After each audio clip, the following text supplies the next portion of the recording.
నమస్తే అన్న, అందరికీ నమస్కారం. కువైట్లోని ఇళ్లల్లో కానీ బయట మనం చూసుకుంటే కానీ దాదాపు 10 లక్షల మంది భారతీయులు పనిచేస్తూ ఉన్నారు. కువైట్కు వచ్చేటప్పుడు మెడికల్ అయితే మనకు జరుగుతుందన్నమాట. మెడికల్ ఇండియాలో జరిగిన తర్వాత అలాగే కువైట్కు వచ్చిన తర్వాత కువైట్లో కూడా మెడికల్ జరుగుతూ ఉంది. మనం పూర్తి ఆరోగ్యవంతంగా ఉన్నాము, మనకు ఎటువంటి రోగాలు లేవని చెప్పేసి భారత ప్రభుత్వం అలాగే కువైట్ ప్రభుత్వం సర్టిఫికెట్లను అయితే జారీ చేసి ఫిట్ అని చెప్పేసి సీల్ వేసేసి మనకి ఇస్తూ ఉందన్నమాట.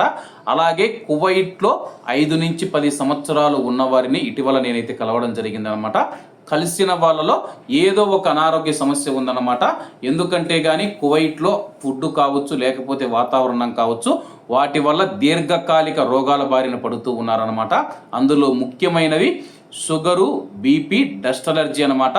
కువైట్లో ఎక్కువగా ఇసుక తుఫానులు, దుమ్ము తుఫానులు వస్తూ ఉంటాయి కాబట్టి ఆ యొక్క దుమ్ము మరియు ఇసుక తుఫానులు వచ్చినప్పుడు మనం గాలి పీల్చడం వల్ల, బయటికి వెళ్ళడం వల్ల మన యొక్క ఊపిరితిత్తుల్లోకి ఆ యొక్క దుమ్ము ధూళికణాలు చేరి మనం చూసుకుంటే డస్ట్ అలర్జీ వస్తూ ఉందని చెప్పేసి మరొక ముఖ్యమైన రోగం ఏంటంటే కానీ ఆస్తమా కూడా చాలా మందికి వస్తూ ఉందన్నమాట.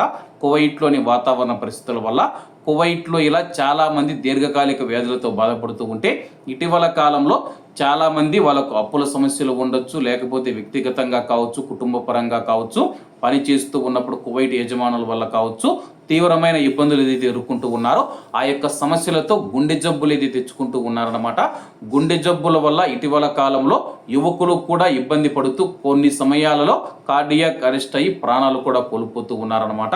కువైట్ మరియు గల్ఫ్ దేశాలకు ఎంత ఆరోగ్యంగా మనం వస్తూ ఉన్నామో అంతే అనారోగ్యంగా మళ్ళీ తిరిగి వెళుతూ ఉన్నాము. డబ్బు పోయినా కానీ మళ్ళీ సంపాదించుకోవచ్చన్నా, ఆరోగ్యం పోతే సంపాదించుకోలేం. కాబట్టి ఆరోగ్యం పైన ప్రత్యేక దృష్టి పెట్టాలని చెప్పేసి వైద్య నిపుణులు కూడా సూచిస్తూ ఉన్నారు. అలాగే కువైట్ మరియు గల్ఫ్ దేశాలలో ఉన్న భారతీయులు ఎవరైతే ఉన్నారో హెల్దీ ఫుడ్ తీసుకోండి. అలాగే మాంసం ఏదైతే ఉందో దాన్ని తగ్గియండి. అలాగే ఫ్యాట్ ఫుడ్ ఏదైతే ఉందో అది కూడా తగ్గియాలని చెప్పి వైద్య నిపుణులు సూచిస్తూ ఉన్నారు. కువైట్కు వచ్చేటప్పుడు చాలా సన్నగా ఉంటారు. ఇక్కడ 2 సంవత్సరాలు 3 సంవత్సరాలు పనిచేసిన తర్వాత ఉబకాయం బారినైతే పడుతూ ఉన్నారనమాట. ఇక్కడ ప్రతిరోజు నిత్యం మనం చూసుకుంటే మాంసం ఉంటుందన్నమాట. ఆ మాంసం ద్వారా మన యొక్క బాడీలోకి, మన శరీరంలోకి క్రొవ్వు ఎక్కువగా అయితే చేరుకుంటూ ఉంది. వీలైనంత వరకు మాంసాన్ని తగ్గించే ప్రయత్నం చేయాలని చెప్పేసి, వెజిటేబుల్స్ ఎక్కువగా తినాలని చెప్పేసి వైద్య నిపుణులు సూచిస్తున్నారు. కాబట్టి మన యొక్క ఆరోగ్యమే మన యొక్క ఆస్తి అని చెప్పేసి మీ అందరికీ తెలియజేస్తూ ఉన్నాను. కాబట్టి అందరూ బాగుండాలి, అందులో మనం ఉండాలి. అందరికీ నమస్తే అన్న, జై హింద్.